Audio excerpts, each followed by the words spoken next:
Joining us on the phone line here tonight, he is the driver of the number 7 Tommy Baldwin entry in the NASCAR Whelen Modified Tour, and he'll be jumping behind the number 66 Ford F-150 for ThorSport in the Craftsman Truck Series for 3 upcoming races here in 2025 at Martinsville, Kansas, and North Wilkesboro. Joined by the one and only son of crew chief Tommy Baldwin, we are joined by driver Luke Baldwin. Luke, welcome to the show. How are you tonight? I'm good. Thank you for having me. How are you? Good. So jump right into things. A lot to talk about here with you. First and foremost, I think it's pretty easy in that Baldwin family, but how did you catch the racing bug?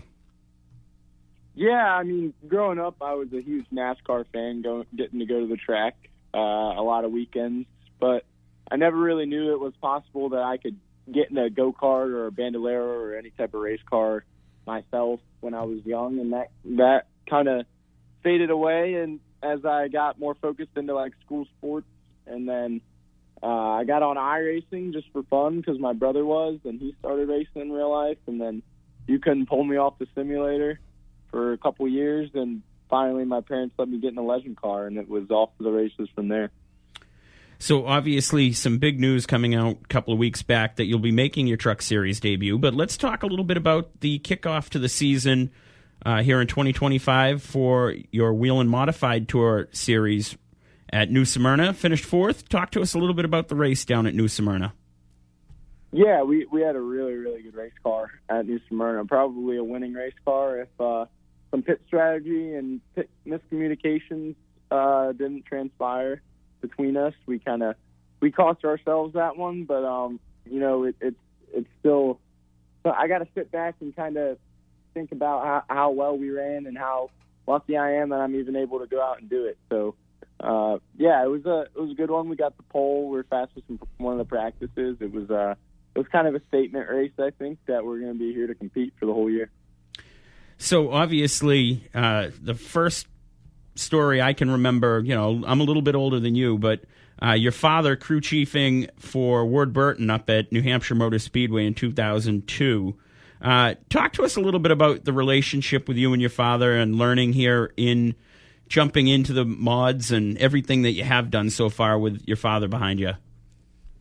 Yeah, when I started, I was about 14 years old, 15 years old when I finally started start going to the shop and traveling with him for the modified stuff on weekends.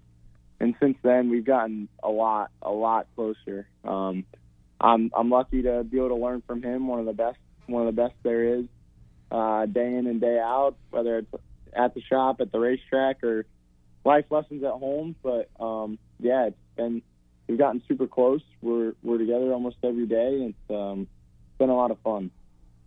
Coming off a big weekend at Anderson, the King of the Modifieds is coming up.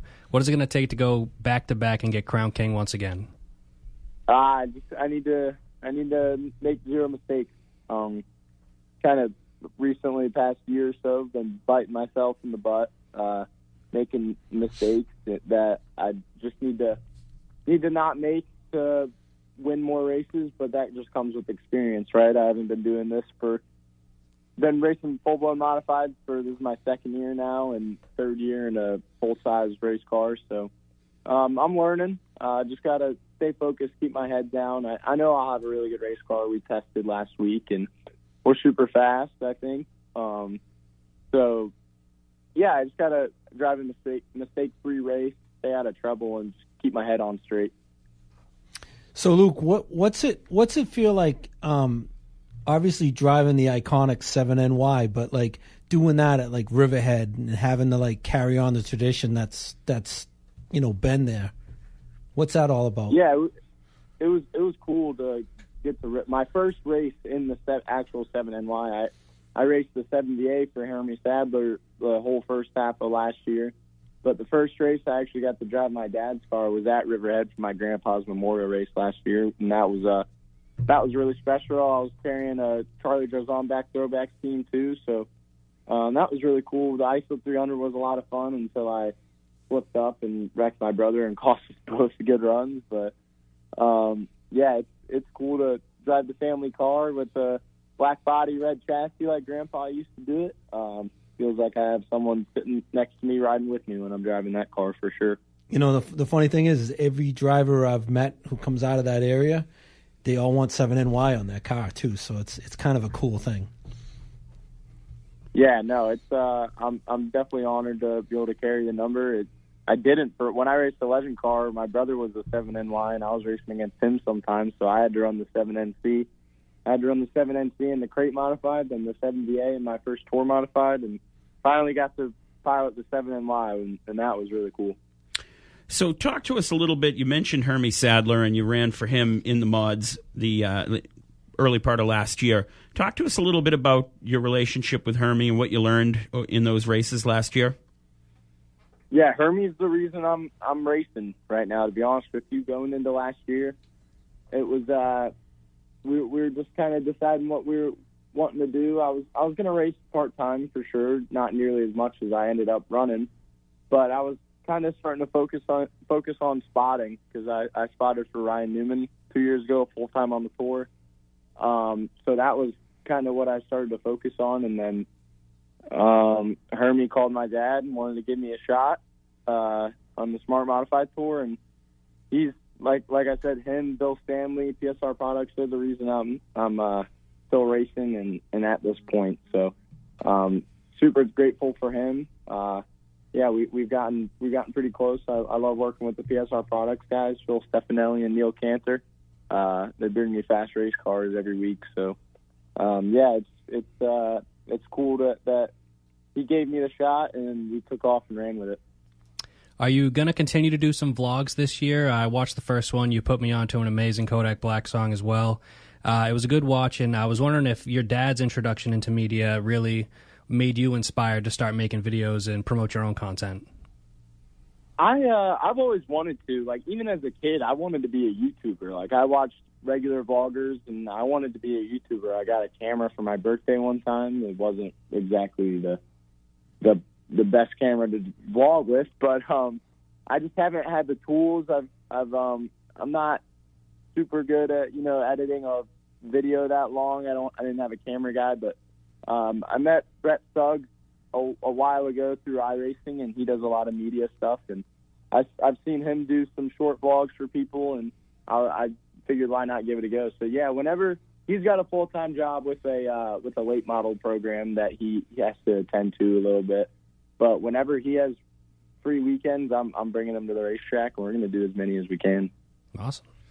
So let's talk about the big news that came out just a couple of weeks back. You are going to be running the number 66 Ford F-150 for ThorSport in 3 races here in 2025, which kicks off next week at the old Paperclip down at Martinsville. Talk to us about how the deal all came together and what you're looking forward to in running 3 races this year.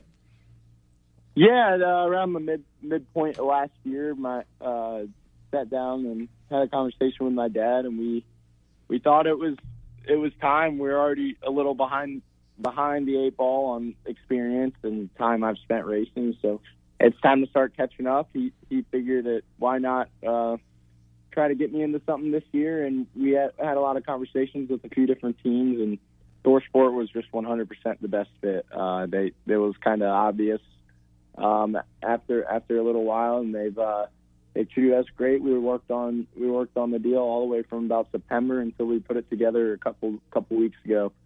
So yeah, I'm really looking forward to it. It's a different style of race truck, I should say, but yeah, it's going to be a lot of fun. A huge learning process. I don't expect to go out and compete, first 2 races the same way we were able to do with the modified, but at the same time, that's a hope. That's still what I want to do, and I'm definitely going to try. But I gotta set the bar high, but not too high, and keep my confidence up. But yeah, it's going to be a lot of fun. Well, you're going to have some good people to lean on in learning, and Craftsman Truck Series champions Matt Crafton, Ty Majeski, and Ben Rhodes. Have you talked to those guys yet and started to really know what you're in for?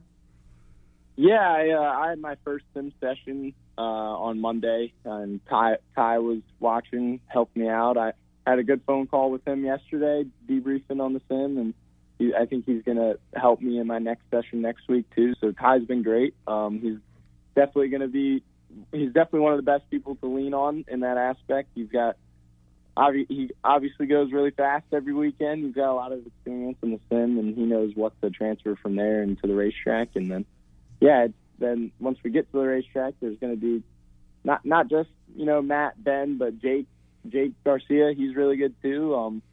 It's a really good group to lean on. My crew chief, Doug George, Ty's crew chief, Joe Shear. There's a lot of tools for me to try to get caught up as quickly as I can.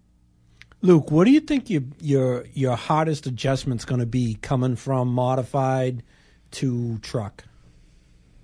Yeah, they're just so heavy. They're heavy, and they've got steering boxes, and they've got truck arms, which is nothing that I've ever driven before. Everything I've had's got a rack and, whatever else.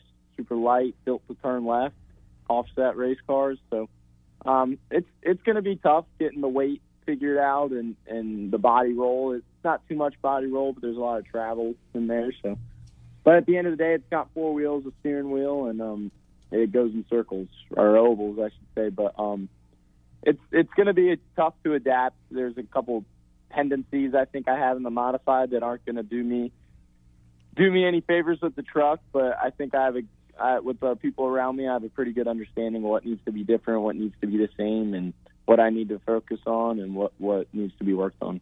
Not to look too far into the future, I'm pretty sure one of your 3 starts is going to be at Kansas. I don't know if you even have thought about it yet, but I know there's going to be a drastic difference between Martinsville and Kansas. How do you think your approach to a 1.5 miles or just a bigger track in general is going to be? Yeah, it's going to be a lot different. I'm sort of going to compare it to going from the short abrasive racetracks on the Smart Tour to Loudon with the modified last year, kind of getting thrown into it. I think it's similar, not the same obviously because Loudon's still a 1 mile flat racetrack, but it helped me out with the draft and how to generate runs and stuff like that. But with the truck at Kansas, I think the biggest thing I need to figure out is air, like side drafting, how dirty air is going to affect you, side force, all that stuff. When to pin it on the door, when not to, what to do, when the outside truck's pinning it on my door or whatever. So it's going to be a huge learning curve for sure.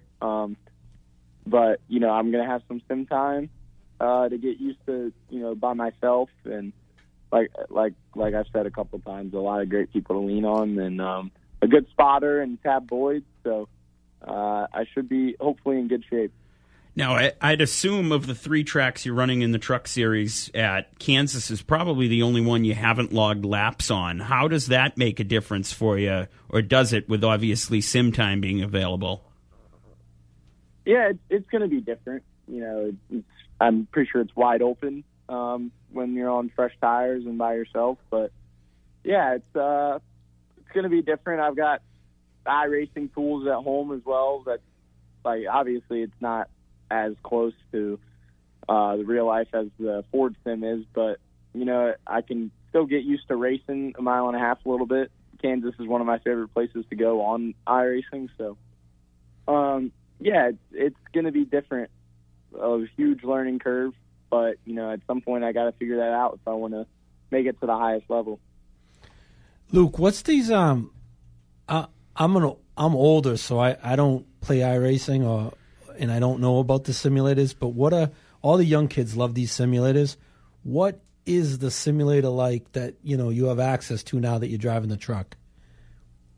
So the Ford sim is basically like top notch. About as close to real life as it's going to get. You sit in the cockpit. It's a big motion sim. You're surrounded by screens. It feels like you're in a race car. It's the pedals they feel like real life pedals. The shifter's like a real life shifter. It's a legit chassis that you're sitting in on a huge motion stand, and you got some data you can look at, and a ton of tools that help out a ton, and people in your ear. Then the iRacing's just it sits in my room. I got a seat and a little steering wheel with some janky little pedals, and I got to figure that out on my own. But the Ford sim, that's where I'm going to learn the most. Does that actually give you feedback through the wheel so you can? It almost feels like you're turning. Like, oh, for sure. There's the chassis that you sit in moves as you turn. Like it's legit. Like it's pretty crazy. It was my first time going on Monday. It's different. Like you got to adapt to it a little bit, but yeah, it's pretty legit. Of course, the big question for you here as we wind down with Luke Baldwin, who will be making his appearance in the Craftsman Truck Series coming up next week at Martinsville. Talk to us about some of the sponsors who are helping you out, not only on the truck, but also in the Modified Tour this year. Yeah, Mohawk Northeast, they're playing a huge role in my career. They have been for the past year or so, 2 years. They're sponsoring the truck deal, and they help us out on the modified side as well. Can't thank them enough. You know, Al Hankey and everybody at that group. They do a lot for us, and they're great people. So yeah, I can't thank them enough. You know, with the modified stuff, we got a lot of help from a few different people: Racing Electronics, Bell Helmets, Christopher Stowing, Baldwin Automotive. You know, my parents, my brother, everybody that helps out. It takes a village for sure. Of course, any listeners want to find your schedule for 2025, I believe you've got the Facebook, Twitter, and all of that. Luke Baldwin Racing, correct? Yeah, it'll be Luke Baldwin Racing on Facebook, and then Instagram, you can just find it at Luke Baldwin. Excellent. Driver of the number 66 for ThorSport coming up, 3 races in the Craftsman Truck, but more importantly, running for the number 7 NY for Tommy Baldwin Racing in the Whelen Modified Tour Series. Catch her at the track soon enough, and appreciate talking to you here tonight. Yeah, thank you guys. I appreciate you having me. No problem. Luke Baldwin joining us, heading to Martinsville next week for his Craftsman Truck Series debut.